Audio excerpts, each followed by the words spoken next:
सुरुवातीलाच महत्वाची बातमी मित्रांनो, राज्याच्या राजकारणातून आलेली ही सगळ्यात मोठी घडामोड. अखेर दोन्ही राष्ट्रवादीचं विलिनीकरण.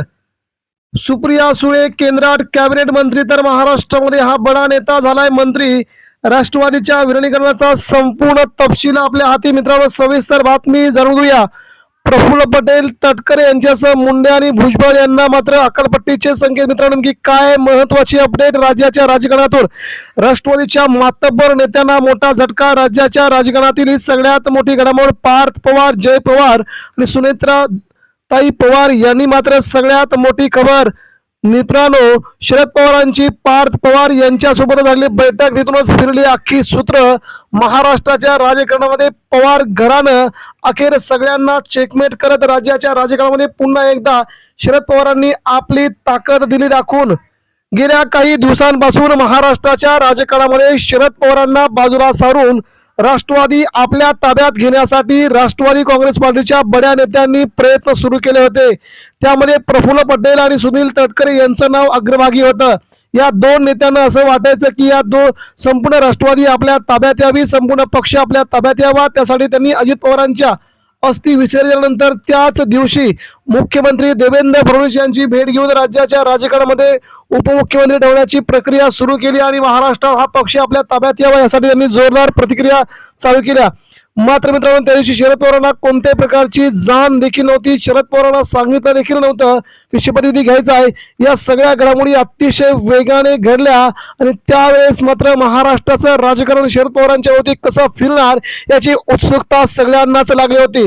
दोन्ही राष्ट्रवादी एकत्र येऊ नये यासाठी भाजपचा देखील सगळ्यात मोठे प्रयत्न आहेत.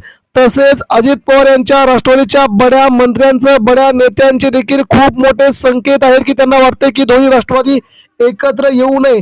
जर एकत्र आल्या तर आपल्याला मोठा फटका बसेल. आपल्याला शरद पवारांच्या आधिपत्याखाली काम करावं लागेल आणि पुन्हा शरद पवार आपली पक्षातून 100% हकालपट्टी करतील अशी त्यांना आशा होती आणि अखेर तेच घडलं. सुप्रिया सुळे केंद्रात तर प्रदेशाध्यक्षपदी ठरला.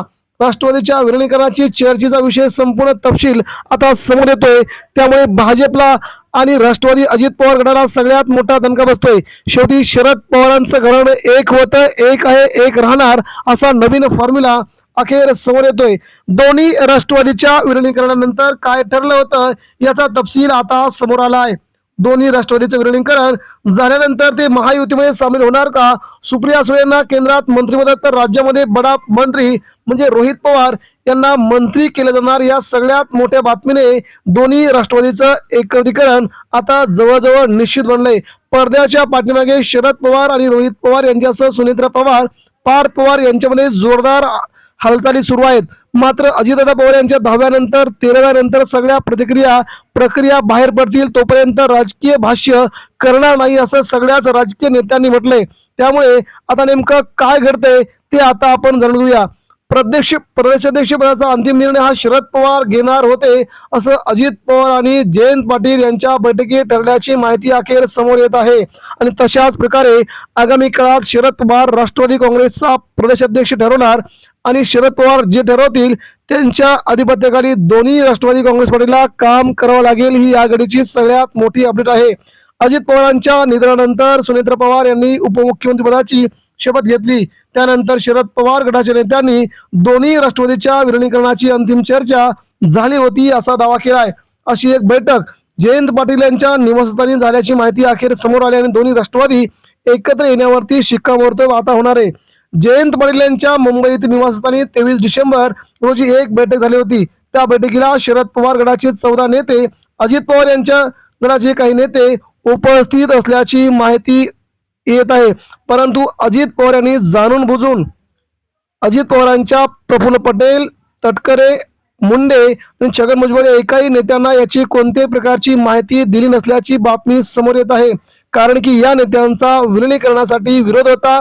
अजित पवारांच्या जवळ राहणं, पक्षांची सगळी पदं भूषवणं या नेत्यांना हवं होतं. शरद पवार गटाच्या 14 नेत्यांची आणि अजित पवार यांच्यामध्ये सुमारे 2.5 तास चर्चा झाल्याची माहिती समोर येत आहे. त्यामध्ये दोन्ही राष्ट्रवादींनी महायुतीमध्ये सहभागी व्हायचं असं ठरलं होतं. केंद्रात सुप्रिया सुळे यांना मंत्रिपद तर राज्यामध्ये शरद पवार गटाचे रोहित पवार यांना राज्यात मंत्रिपद अशी देखील संपूर्ण सूत्र ठरली होती. मात्र अंतिम निर्णय शरद पवार घेणार प्रदेशाध्यक्ष शरद पवार ठरवणार।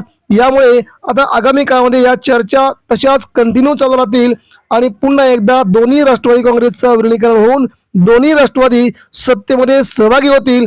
केंद्रातही मंत्रिपद मिळेल, राज्यातही मंत्रिपद मिळेल। मात्र सुनेत्र पवार यांचा संपूर्ण जाण ठेवून त्यांच्या अधिपत्याखाली महाराष्ट्रात पक्ष काम करेल अशी महत्वाची अपडेट येत आहे। आता यावरती शिक्कामोर्तब लवकरच होईल। दोन्ही राष्ट्रवादी एकत्र येणं ही अजित पवारांची शेवटची इच्छा होती असे सगळेच नेते सांगत आहेत। त्यामुळे महाराष्ट्राच्या राजकारणातील सगळ्यात मोठी घडामोड म्हणजे अजित पवारांची शेवटची इच्छा दोन्ही राष्ट्रवादी एकत्र आणणं हीच होती आणि ती अखेर आगामी काळात घडून येताना दिसते। यावरती शरद पवार यांच्यासह सुनेत्र पवार, पार्थ पवार या सगळ्या नेत्यांनी एकत्र येऊन चर्चा केली असून तो निर्णय पुढील 5 दिवसामध्ये होईल आणि महाराष्ट्राला नवीन राजकीय समीकरण राज्यात होताना जाणवेल। मित्रांनो, याबद्दल आपल्याला काय वाटतंय आपण देखील आपल्या प्रतिक्रिया आमच्यापर्यंत पोहोचवा।